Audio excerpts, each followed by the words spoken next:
So, hi everyone, it is Toby from Toby's Urban Sketch, and today I'm going to talk to you about how I apply loose colour, and in particular, I'm going to be taking you through all my thought processes as I sketch in my typical loose style, and this is in particular where I do one wet on wet layer of colour.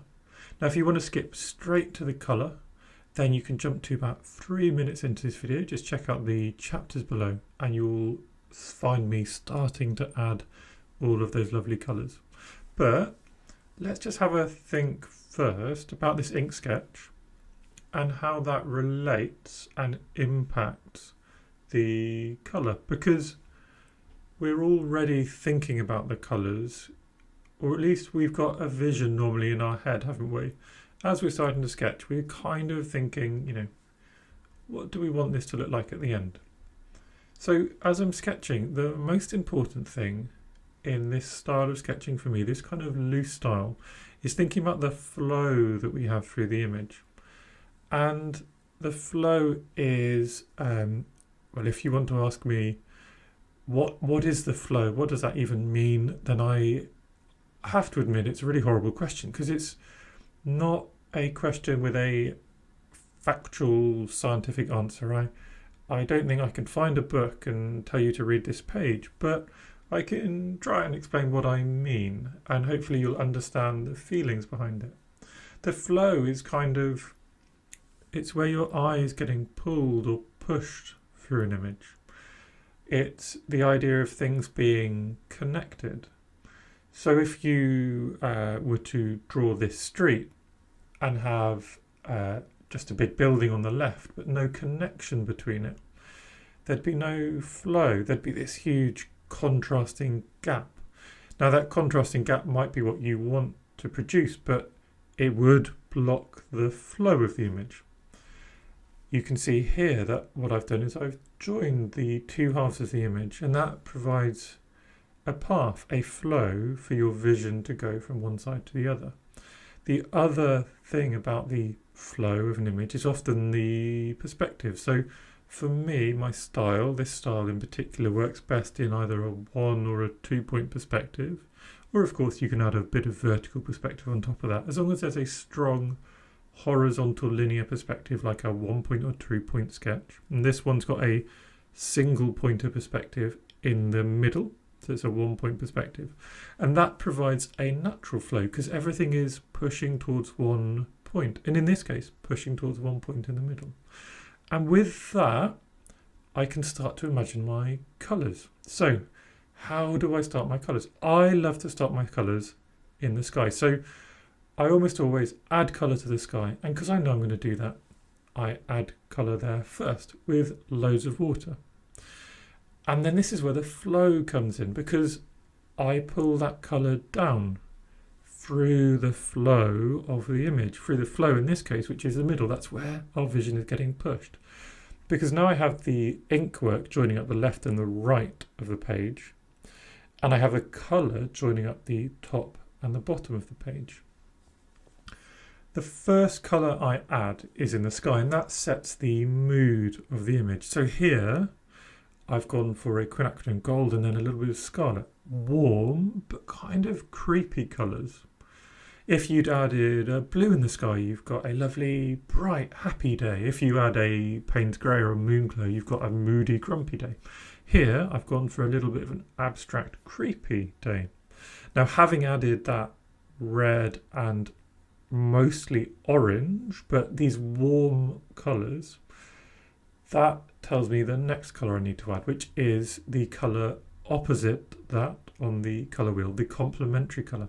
So that's where the green came in. The reason is complementary colours, so red and green, or to a less extent orange and green, they neutralise and you get this moody shadow colour. So I then have this wash which is going from bright through to shadow through to a bit of bright. And then it's about responding to what's going on. So I have this flow, I have these complementary colours with some shadow neutralised in the middle. And I've added so much water that the colours are going to do what they want to do. So we need to see what happens and then start just responding. And this is where it gets more spontaneous. So I've started adding some deeper tones because I've seen that there's a lot of this warmth, a little bit of variation, but I wanted to emphasize perhaps a bit more contrast, a bit more high value, a bit more tone. Now I'm at that point trying to choose sensible places to add it. So the windows are dark often, so these dark tones I can add in the windows. But then you can see when I take a colour, I rarely just put it in one place. And why is that?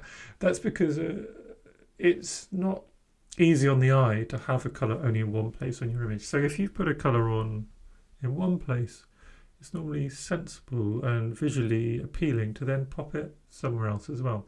Now this red that I'm adding, this is a bit of Mayan orange which is going on the chimneys and at the top of the roof, is a good example. I wanted it on the chimney, but because I put it on the chimney, I'm going to put it around in a few different places. It's then about just slowly responding to the colour and not overdoing it. So often images work best, in my opinion, images like this with a lot of negative space, but not too much. And how do we know what's enough and what's too much? Well, we kind of know most reliably when we've gone too far. If we've added too much, we can tell that we've ruined it, but we can never quite be sure until we've added too much that we've ruined it. So I try and work slowly, or maybe not slowly, but step by step, because I obviously I work quite quickly, but I try to dab here, dab there, move around and respond to the colours rather than jumping to conclusions. And if you dab here, dab there, do a bit there, do a bit there, you can step back and see, have I gone too far or not? So now you can see I'm going, well, I haven't gone too far yet, so let's try a little bit of tone in a few more windows. I feel confident making this decision because I've let the colours settle and sort of seen what's happening. Now this video that I'm playing you, I'm doing a voiceover. For those of you who are still listening to me, I was planning to talk to you about this live, and in fact I was talking to you about it live, but my lovely grandma rang me, so I picked up, and if I was playing this to you live, you would hear a lot of lovely discussions about how myself and Tash are planning a wedding. So I thought I would keep that one to me and my grandma and Tash, and do a little voiceover. But I'm playing this at double speed as a result, so that I can sensibly voice over it. So you can see from the fact that I'm playing it at double speed that actually I'm spending a lot of time watching the colours. I'm actually just touching a bit and then seeing what happens. So here I'm touching the red, and then I've not done much for quite a while, and I'm just seeing what's happening because the watercolours will do their own thing. With all these splashes, again, it's really important to see what's happening. You can see my head encroaching a few times, and that's because when I'm putting in these punchier colours, I really want to know what's happening, so I don't do too much. I guess this is a good time to therefore talk about what I am trying to achieve at this point. Now, at this point, because I use a lot of water, the colours will flatten. They might look amazingly granulated and complicated, but they will flatten and soften. So towards the end, I will get a smaller brush and I will start putting in punches of the same colours I've been using, but trying to inject some texture. So hopefully you can still see where I was popping all those yellows, there is still texture, and that's because I've put a much higher amount of pigment on a gradually drying page. So despite the fact it's mostly wet on wet, I am painting in a sort of phased approach. I feel I've got, stage one is that loose colour, washing it down through that flow of the image. Stage two is to respond to those colours, neutralise a bit and have a bit of fun. And stage three is when I'm happy the colour's wide enough and spread out enough to start just ensuring that there's enough texture, but trying not to do too much. And with that, that is my colour process done. So hopefully that's been a bit of an insight. A few people have asked for it, a bit of an insight about how I think about colour.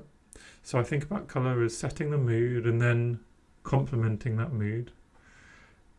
Why I put colour in certain places, which is initially a process and a pattern of that flow, followed by a more spontaneous response to what's going on, and then also the sort of steps that I take through a sketch.